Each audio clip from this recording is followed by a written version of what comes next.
Thanks to the groundbreaking work of the Kaminoans, we know that cloning can duplicate an individual from a single genetic strand. Wow. What my work explored was the hopes of combining multiple strands. Why are they just letting them talk about this? That's what I'm wondering. War criminal. This is like Nazis talking about their experiments in front of a bunch of the world.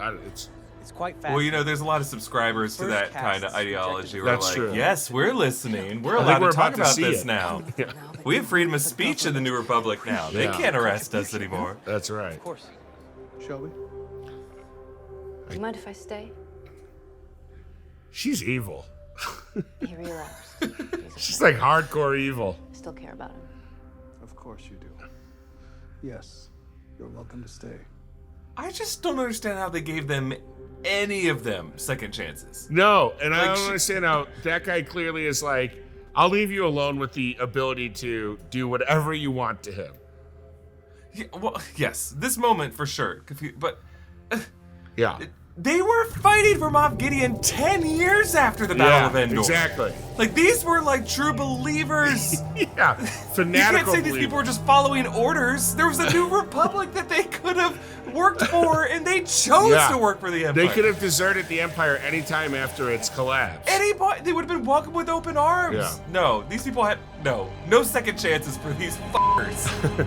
Welcome back to New Rockstars, and are Jon Favreau and Dave Filoni on a crusade to right the wrongs of every past Star Wars movie? If so, dang Ferrick! Eric, I was late, but I'm enthused. It's because I'm still so shooken up. Understandably so. What an interesting episode. Yeah. And we might be in a sequel redemption process right now. It's a difficult feeling we're going through, but I think we can trust Dave Filoni and Jon Favreau to do everything they can to make us feel better about any era of Star Wars. Absolutely. This is The Break Room Presents Wookieeleaks. It's our weekly Mandalorian after show. And this week we are talking about Chapter 19, The Convert. Yes. This week we're back in our respective blue dungeons because I caught Tommy cranking the intensity of my mind flayer, and I don't want to be in the same room as him anymore. He's just so tricky. He's a friend.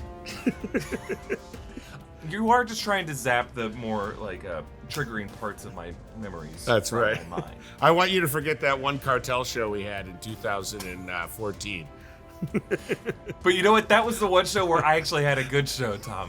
All the other ones, you had good shows. That's why, Erik had a fun second beat tag in there. I only want you to remember my glory.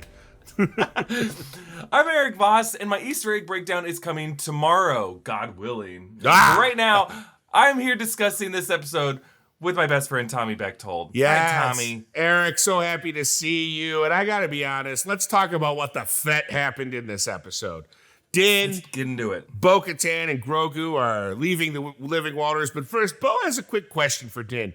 Hey, when I was rescuing you or when you were falling to your death, did you see anything in those waters? And he's like, only redemption, baby. All I saw was sweet, sweet redemption. And Bo's like, sounds good. Let's get off this rock.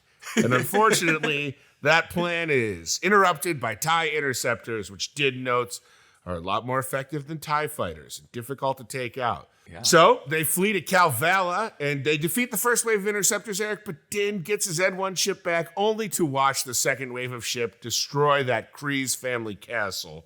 So many family memories. That poor servant droid is somewhere in the rubble there. I like to think he's okay, and maybe he's just going to live amongst the rubble with the little animals. But I also think the interesting thing is Bo mentions that she scrubbed off a lot of warlords in her time. So I'm a little curious as to what warlord is targeting her right now. You know, is it right? And why now? Yeah, like were they following her back from Mandalore? Yes. Like it was pretty convenient. If this is someone who had an axe to grind with her, they kind of chose right now to bomb her place. I agree. So Bo, Din, Grogu, and R4-D5, who really had a tough go of it in his minimal scene time today, they escape into a mysterious hyperspace coordinates. Meanwhile, on Coruscant, Dr. Pershing has joined the New Republic Amnesty Program and is giving a speech as part of his rehabilitation. And in that speech, he's explaining how they could just do the old things the Empire did to make the New Republic great again. What a bizarre speech. Just a bizarre context of it. Like, I understand, big picture, they're trying to fill in the gaps of the sequel. And we'll talk about that more. But they're trying to, like, set up the sequel trilogy in the First Order. Yeah. But, like, was this part of his rehabilitation? Or just, like, was this parole officer like, okay, fine, you can do this? Like, I just think it's so weird that a New Republic who banned cloning would allow a former Nazi to come out in front of everyone and say, like, hey, but here's the eugenics stuff we were trying to do, actually, and how it was actually a good thing. Right. Like, I understand that his mom needed a heart transplant, but, like, does it need to be a TED Talk? Like, also, my thing, Eric, is, and we'll get into it, is like, how much do you really believe any of these people anyway? Like, did his mom need a heart transplant? Is Katie O'Brien's character telling a true story? He tugged his ear. He tugged his ear, which tells us that he's telling the truth. Like, he cannot tell a lie if he's tugging his ear. Okay. Doesn't that seem like the most obvious poker tell in the world? Like, almost like wink, wink. Yeah. Finger on the nose. When I tug my belly button, that's when I'm hungry. All right. Anyway, Katie O'Brien's character, who we're going to call comms officer until later in this recap, because that's her name until for now. She was the comms officer in Moff Gideon's ship. She watches on, kind of interested. Dr. Pershing arrives at the amnesty housing and chats with, about the good old days with some of the other recovering bad guys. And they're all like, man, don't you miss the food sometimes? Remember when we were just wiping out planets for no reason? Remember that giant Death Star destroyed Alderaan? That was a lot of fun. Anyway. I mean, how bad are things in the New Republic if they're nostalgic for the Empire? Right. Like, everything that we've seen in Star Wars is that people who are, like, forced to fight for the Empire or, like, are drafted aren't having a good time. What they're talking about are these kits that have, like, these freeze-dried food in it. Right. You have to imagine at least being in, like, in whatever the Hong Kong of the universe, whatever we want to call Coruscant, the Singapore, the New York City, the London, like, the food's got to be at least a bit better than just getting, like, freeze-dried packs of biscuits. Absolutely, but then again, we are currently living in a society that's like, Nixon and Reagan were actually pretty good presidents. Anyway. I think that's what it is. I think it's all an indictment on the New Republic and just how bad the New Republic is. So we see the doctor and the comms officer taking a stroll through George Lucas's mind, a.k.a. downtown Coruscant. This episode, to me, was the second time so far in this early season that we've seen them just be like, let's paint a picture that's going to make George Lucas go, oh boy, yoing. There were all sorts of CGI aliens. There were, I want to get this right, proton fizzes? Those little let me buy you a proton fizz. Eric, let me take you out for a proton fizz sometime. I think you and I were forced to drink as many proton fizzes as we could during Fitness Origins. That's right. We just had to just chug those down until we threw up. That was the plan. And that's why I still cry tears of blood. Now, at his job, Dr. Pershing has been demoted to just a simple archivist. The comms officer, Katie O'Brien once again, convinces Dr. Pershing to continue his research as they head to a shipyard to go get him some supplies to do so. Tong days, am I right, Eric? God, Tong days. Yeah. I think I was very fascinated by this arc and specifically the twist of it when you go back to rewatch it. Yeah. Because now I'm just wondering, did the New Republic keep these Imperial shipyards there just to lure in old nostalgic war criminals so that they can, like, say, gotcha. There's some you're back in jail. There's some New Republic Chris Harrison that's like, can you have a seat? Can I talk to you for a second? Dr. Pershing, can you have a seat? Do you understand what you were doing? Why do you got to pack some? Why you got a 6-pack of Mike Hard lemonade there? Anyway, some of those damn ticket droids are making things difficult. So Pershing and the comms have to leap off the train conveniently right onto a Star Destroyer with the things they need. I do love Star Wars. Well, again, they leap off the train. Did these New Republic entrapping amnesty parole officers set up a mattress there just to be like, okay, and then you'll jump right here and you'll both survive? Our droids on the train will move real slow as to not arrest you. Like, it's just all very convenient. Given how devious this comms officer, who now gets a name, Elia Kane, is, I have no doubt that this whole thing was elaborately planned by her. I mean, she seems as evil as Moff Gideon. She's done this before. Yeah. She's got, like, the record in the new amnesty offices of people, of, like... Yeah, she's like their Gestapo parole or something. Violators. Yeah, exactly. Yeah. She's Dog the Bounty Hunter for this. But, so anyway... She says her name's Elia Kane, but how could we possibly know that? Because everything she said has been revealed to be a lie, or at least something to set up Dr. Pershing, who is arrested. Now, the amnesty program plans on giving him just a light little mental reset until Kane turns the mind flare up to 11 and seems pretty pleased with herself doing it. She takes a little celebratory biscuit bite. She's like, hell yeah, I just, the only person who showed me kindness in the last 15 years is now scrambled eggs and tossed salad. Anyway, because he just got mind flazured. Meanwhile, Din and Bo with Grogu in tow, which is my is what I would call my children's book about the Mandalorian. Din and Bo with Grogu in tow arrive at Mando's old Mandalorian covert, and he has been redeemed, baby. Everybody celebrates except Paz Vizsla, who I assume looks like this under his helmet. Yep. With the real, beautifully waxed mustache of Tate Fletcher, who I may be wrong, but I don't know if they've ever credited Jon Favreau as the voice, but here they just credited the entire character as Paz Vizsla, or as Tate Fletcher. Tate Fletcher's always been doing the physical performance of the character. I think at this point he's also doing the voice. Oh, okay. Which is great for Tate Fletcher. Yeah. Because the guy can talk as as put on a hell of a physical performance. I agree. And I love that character, just a stout, massive Mandalorian. Speaking of stout and massive, Erik, we're wearing some comfortable shirts that are available over at our merch partners at nerdriot.shop. They have some great new Mandalorian-inspired items in their new The Way collection, including the Foundling shirt and a shirt called the Bounty Hunter with designs inspired by the Beskar steels of Mandalore. If you purchase one of these shirts, you can opt to unlock a shout-out on this show, like this one from Mark Bell, R.I.P. Cad Bane, or this one from Jacob Rickard. Best Mandalorian seasons yet. Love everyone at New Rockstars. Oh, thanks, buddy. Yeah, we appreciate that, Jacob. Now, visit nerdriot.shop to grab one of these great designs and don't take it off until the finale in 2 months.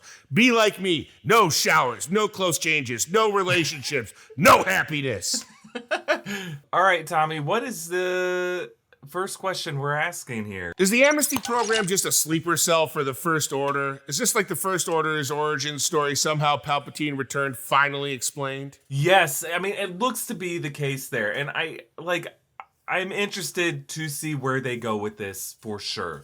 I think it's a very bold and ballsy move by Dave Filoni and his team to even touch that third rail of Star Wars fandom, but if anybody can do it, they can. Yeah.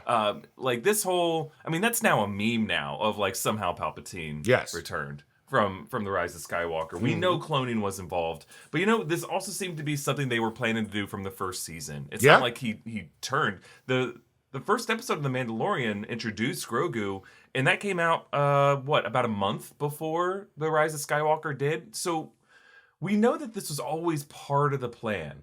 It's just been interesting to see this season of The Mandalorian suddenly take that turn, because the first 2 episodes seemed wholly about the Mandalorian mythology and their culture, their rituals, and their traditions. But I think that kind of, if you look at the first 2 seasons and then the first 2 episodes, one thing they do is they take their time getting to these kind of filling in the gaps of what led to the sequels. It's like the first season, obviously we get some information, we get Grogu, we get the kind of all of the things with what's his name, Werner Herzog's character. It's like we learn that there's something up. Second season, I think, is when we finally see the clone facility, right? And we see all the weird kind of half-made. Yeah, the pre-Snoke. Yeah, the pre-Snoke in the tank. Pre-Snoke. By the way, kids are smoking pre-Snoke on the streets these days. Guys, don't do it. You're gonna get popcorn lung. So anyway, yeah, I think that one thing that they do in order to kind of they're doing this repair slowly. This is a slow, or not repair, but repair sounds cynical, but they're filling in the gaps and making the sequel experience perhaps more of something that makes sense to Star Wars fans with 1,000 little moves rather than just one giant scroll that literally says somehow Palpatine returned, Or Oscar Isaac just drops the line. Poor Oscar Isaac. That guy did great work in those 3 films. Yes, and now, that's what I his meant. legacy is reduced Yeah. to just those 3 words. Again, if anybody can do it, Dave Filoni can. And I think as much as some sections of the fandom don't like the sequel trilogy, I think everyone forgets how much a lot of people did not like the prequel trilogy and how much now we can look back at those movies and appreciate them for all the great things they did as a result of what Filoni did and his team did in Clone Wars. I really think that they can do this here. I think the reason why some people maybe react, it's interesting that people say this is like an Andor episode. I'm like, I don't know if you really got Andor because I find Andor to be very interesting. I understand it's not for everyone, but like the reason I react the way I do to this episode is it just feels so abrupt. Like, I understand if they want to jump away to like Jedi mythology and Grogu's origin, his relationship with Luke Skywalker and Ahsoka, but to jump back to the cloning stuff so abruptly, literally we cut to black away from Mando and Yeah, Bo-Katan. you're right. This is like it doesn't even do a like Star Wars fade across, like right. Yeah, you're just like they section, they go, but I will say thematically it does still work because we jump to the Mandalorian and then the convert. So the whole episode you're wondering, well, who was the convert of the episode? Well, by the episode's end, it's Bo-Katan for sure. She's been converted, or at least they're welcoming her into the Children they're of the telling Watch her orthodoxy. Yeah, you're like, no, you are. You didn't mean to, but you've been baptized, so welcome to the church, baby. Congratulations. That wasn't rain. That was someone outside the church sprinkling holy water on you, my friend. But I think there's a way to look at it, the convert theme to Dr. Penn Pershing as well, like in kind of a grim outlook where he was forcibly held down and zapped with the Mind Flayer, and that in a way, like he was kind of brought in. You're watching it like, oh, is there going to be some turn where Kane turns to him and says, "Hey, actually, I'm working for this cool guy." Yeah. He's Palpatine, Yeah. or he's Thrawn, or something like that. Like you're gonna find out yeah. that she's part of it, and she might still be. In fact, it seems like she is when she dials up that thing. That she just wants to cover all of her tracks. Is that how we should look at that moment where she raises the Mind Flayer to 11? That she just doesn't want any other witnesses that can be traced back to Palpatine? Well, whatever form he's in right now. I think the reason you think about that, or the reason that makes sense, is when Pershing gets to that table where the other 3 amnesty program guys are, and then he sees Kane. He's like, "Hey, I didn't expect to see anyone else who worked for Moff Gideon." And the 3 of them were like, "Oh, we had no idea." So obviously she's not being forthcoming with what she did for the Empire, right? So I think she saw that as like, this guy around with full mental power is compromising me, kind of moving in the shadows, trying to set things up. Yeah, I am just impressed that that Kane is able to get to this position where she can be like a double agent for the New Republic. Right. And like obviously when everyone got arrested, when Moff Gideon went down, anybody who was associated with him also got arrested, and that includes Officer Kane, and that includes Dr. Pershing. What is interesting is that she was able to cut this side deal in the time that Dr. Pershing was still being hunted down or processed, and she seemed to have this like a history with the New Republic, and that she is able to do this. Like, Mossad didn't hire a former SS, Right? Right. Like it's just there's no historical precedent. It's a really weird turn. Now, do you think that, like, I don't know how space law works, but getting him to ask, getting him to ask that, or intergalactic, or Star Wars law works.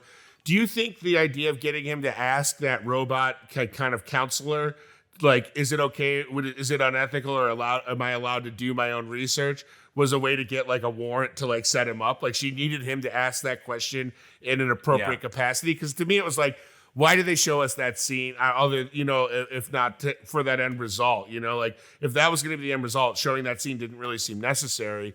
So it's like, to me, I'm like, are we getting into this is how you set people up in the New Republic, is you have to get them to start openly saying they might do something bad, and then you have carte blanche to entrap them? Either the New Republic is extremely smart and sophisticated, or extremely dumb and incompetent, based off of this episode.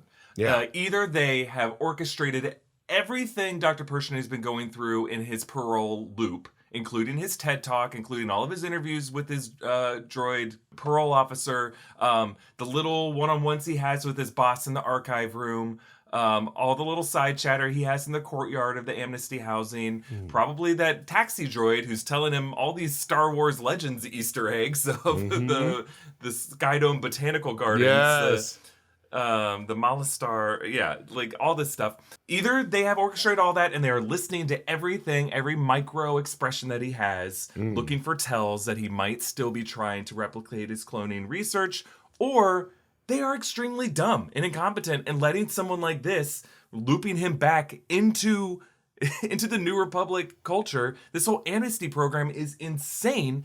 Yeah. Like, it'd be one thing if several years had passed and that everyone who worked for the Empire was rounded up, arrested, facing their own Nuremberg trials, and this is just something that we did for the ones who really were just following orders. Mm-hmm. But we're talking about ones who just in the previous year, 10 years after the Battle of Endor, are continuing to toe the Empire line and continuing to do horrifying We're research. firing on Navarro to try and steal Grogu with photon cannons. Right. And are proudly out in the public bragging about the Night of a Thousand Tears and the Purge. It's just, I don't understand the logic of this. Like, it just feels like we're moving right past it. I can't reconcile it. But I'm for now willing to accept that at least within the New Republic, Elia Kane is so sophisticated and that Pershing was targeted for a specific reason. Yeah. I just don't know if the New Republic targeted him. It seems like the New Republic had their eye on him. Right. And maybe from the moment of his TED Talk, they're like, let's keep an eye on this guy and see if we can lure him back into it. But it seems like the entrapment was something done by Kane to get his research. Sure. She held on to that stuff. Oh, but don't yeah. you think the New Republic would book it back into evidence and that they would have some kind of investigation and wouldn't let her go home with that? That she'd be left alone with this guy? I'm ranting right now, Tommy. Talk me off the ledge. I'm No, sorry. I think what you're saying makes sense. I think all will be revealed. You know what I'm about to reveal? A perfect smile. Because good health starts with good habits, Erik. And Quip makes it easy by delivering all the oral care essentials you need to care for that mouth. Their electric toothbrush has timed sonic vibrations to keep going as long as dentists recommend you brush, so you don't even have to worry about it if you're doing enough. You know, for me, I always said my rule was one scrub up top, one scrub down below, and that's it. Well, I've got some Quip toothpaste, Erik. Look at this. Now, if you go to getquip.com/breakroom right now, you get 20% off any Quip water flosser, Quip toothbrush, or Quip's gum starter pack. That's 20% off any water flosser, toothbrush, or gum starter kit at getquip.com/breakroom. That's GETQUIP.com/breakroom. Quip, the Good Habits Company. And we also want to thank TurboTax. Go to TurboTax and don't do your taxes. Meet with an expert who will do them for you. TurboTax experts can relieve you from the stress of taxes and file for you so you can do not taxes. Show your eyes things that are not taxes. Unpack a moving box of not taxes. Taste not taxes. Sing not taxes a lullaby. Hope not taxes sleeps through the night. Grab a saddle and ride not taxes into the sunset. With TurboTax, an expert will do your taxes from start to finish, ensuring your taxes are done right, guaranteed, so you can relax.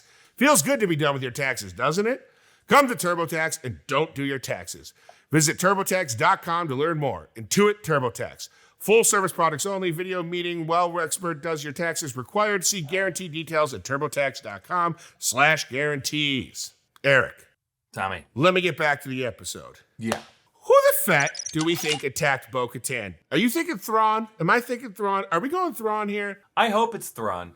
In fact, I would have loved to have spent more time in this episode. I think structurally, am I just overthinking it that maybe they had a whole Pershing episode and then when they were looking at it in the edit, they're like, I think viewers might be a little torn if we just spend an entire episode in this Pershing plot. Let's bumper it and end it with some great Mando action that undeniably people will be happy at the beginning and then happy at the end. I think so. I don't think that the goodwill that was met with Mando and Grogu and Luke and Ahsoka appearing in Boba Fett would be reciprocated when those beloved characters were then taken out of an entire episode of Mandalorian. You know what I mean? Like I feel like that door opens one way. I think it's either Moff Gideon if he did actually escape, because there was that line later in the episode where they're like, oh, is he taking the Mind Flayer? I heard he escaped. It's either Moff Gideon gathering his resources. I think it would be a little soon for that to happen. Or it's Thrawn.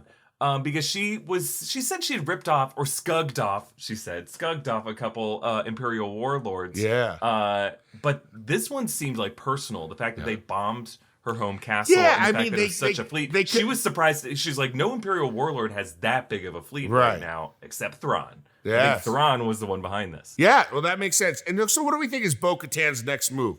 How long do you think she's going to stay with the covert? I think now that she knows that Din, I'm sorry to ask you a question, then immediately answer it, but that's just how I do things here on Tommy Talks. I feel like now that she knows Din did not see the Mythosaur, she is currently enacting a plan to take over as the ruler of Mandalore and the Mandalorians. So I don't think that any conversion that is happening here is authentic or long-standing. I think it's probably, she'll stay there as long as she needs to formulate a plan or maybe get some communications out to some allies. Yeah.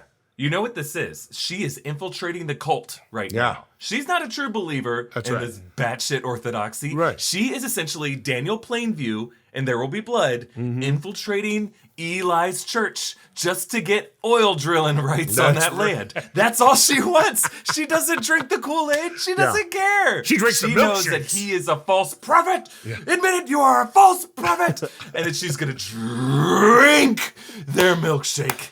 Of all that fluid, she's gonna get a long straw and drink all the living waters. Because our girl Bo-Katan is thirsty. She's thirsty. She is thirsty. Ooh, and I'm thirsty for her. Now, do we think Moff Gideon escaped with Elia Kane's help? Is he still at large, or did Elia Kane fry his brain the way she zapped Pershing? Yeah, I don't. Ooh, to think that she actually turned in her like. Because I go back and forth. Yes, it'd be one thing if we get Giancarlo Esposito back in here, and I think it would just be kind of replaying season 1 and season 2 if Giancarlo Esposito just comes back and is regathered his resources. It would make him the ultimate big bad of the series. Right. My hope is that Giancarlo Esposito is playing Professor X right now for the MCU, and he's busy. He's got no time to appear on Star Wars at the same time. And that they introduce Thrawn as a big bad, or some part of the Mandalorian cult ideology as the villain of the series. Yeah, that would be my hope. However, I also think that it'd be more interesting. I mean, if Elia Kane zapped Moff Gideon and brought him to the Mind Flayer, that would really elevate her status as a villain right now. I don't know. She's pretty evil. I mean, the last 5 minutes of that sequence when she turns on him, just her eyes, the way she's looking at him with so much like contempt and like, it doesn't look like there's any remorse at all, really. I mean, she kind of is like, eh. Can I speak candidly? Yes. I think all the actors that they bring on these shows definitely bring something to the table. I'm really excited for them and to see their futures. When people compare this to Andor, the reason why that comparison falls apart is when every episode of Mandor, every actor they hired on that show, Diego Luna, Stellan Skarsgård, Fiona Shaw, we were watching like Shakespearean level actors just have fascinating dialogue. Yeah. I don't know if I needed to sit with these two actors for 36 minutes of the episode. I didn't find them that compelling. Look, I think Katie O'Brien is an amazing performer. I think some of the stunt work she can do, I think the physical work she can do is great. They put her in this very restrained role, and I think she was making some interesting acting choices. But overall, I didn't like seeing spycraft from these two characters. Yeah, it feels like we have enough spycraft already in the Disney Plus Star Wars show, so it's like adding a spycraft element to what is kind of the ultimate space western show right now is like, all right, well, I agree. I also think I agree. Like, I think the direction for her when she was supposed to be playing like reformed amnesty participant was a lot of like, I won't allow myself to really feel anything. Like, I'm just like, hey, okay, here's some biscuits. I'm friendly, but also like, I mean, she was kind of honeypotting him, right? Yeah. Like, that was a bit of a honeypot maneuver where she's like, I'll bring you your biscuits. Hey, come find me in the courtyard. Yeah, it was me who gave you those biscuits. And like, I just didn't really buy it from this. And I don't really blame the actor so much as I blame the writing. I just think the character was written to be so weird on what exact. And yes, there's some mystery to the character. But then once we find out what the character's real intentions are, it doesn't line up with like the logic of the world and what we saw them do throughout the episode. Yeah. It's just either again, the New Republic is either insanely conspiratorial and 4D chessing all of this in a way that doesn't really seem realistic, or they're just incredibly stupid that also seems to be, I mean, I guess maybe that's the agenda of all this, is just paint the New Republic as just like so easily subverted Erik, by any kind of interest, and that's why the First Order was able to rise. I know. Yeah, exactly. I was gonna say, we're talking it. You were talking around it, but it's like, yeah. I mean, why else was the Empire basically able to return with new emblems and a new name? You know, it's like how it's the don't learn from your past, doomed to repeat it. But it's like they were doomed to repeat it so quickly. It was like and they did have that line of like, oh, they're dismantling the military, decommissioning, they're decommissioning rebellion, the military, right? Which we know was the case. I mean, that was why Leia kind of broke off in the political factions.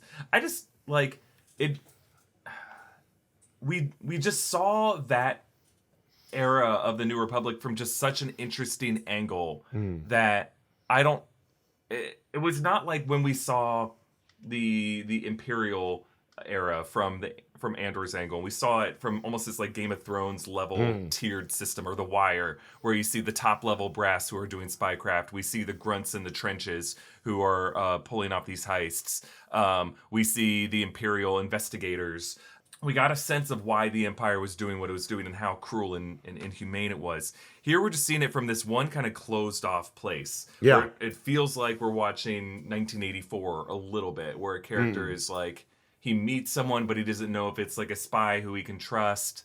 Also, it'd be one thing if like we were excited for Pershing to be successful, but like he's also a guy who's like a cloner who was experimenting on Grogu to bring about Snoke. Like there's just so many things that we're not rooting for in this equation that it's kind of hard to just like know who we're rooting for right now. Yes. And it's not like in Andor where we're watching a bunch of bad characters do bad things, or watching The Last of Us like morally compromised characters, because at least in those situations we can kind of like say, well, if I were in that situation I would do this. When I watch this episode, I'm like, if I were in that situation I would be one of the guys in the courtyard just continuing to talk about biscuits the whole episode. I wouldn't do anything. I'm with you. I'd just be with you eating proton fizzes, Erik. That's it. Just you and me holding hands, walking through Coruscant, watching that magician guy make a bird come out of his handkerchief. Hey, we saw that courtyard before, right? Didn't Obi-Wan and Satine go on a date in that courtyard? That's right. I know I heard the Resistance music. They turned the March of the Resistance theme into like a carnival march, like which that was fun. Yeah, the Easter eggs on this episode were on point. Yes. I'll give you that. The We're gonna get Lucasfilm those. team, mwah. Yeah, I'm working on that. Hopefully that will be able to come out tomorrow. That will be the plan. But this is a fun episode, at least to pull apart from that angle. So we'll leave it there for this episode of Wookieeleaks. Hey, I know I was hard on this episode, but you know what? I love everything that Dave Filoni is doing with Star Wars, and I'm giving him the benefit of the doubt. I'm excited to see where he's going, and I'm happy for him to take this hard task of trying to make sense of the logic of the sequel trilogy, at least in the later installments of the sequel trilogy. And again, my Easter egg breakdown is coming tomorrow. You can follow me at EA Voss. You can follow Tommy at Tommy Bechtold. We'll be back next week to react to episode 4. And of course, the break room is live every day on New Rockstars at 3 p.m. And hey, if you don't mind, please subscribe to the deep dive. This week, we're going to be diving into John Wick. It's a really fun video. Follow New Rockstars, subscribe to Wookieeleaks wherever you get your podcasts. Thanks for watching, and this is the way. That's how Grogu says it.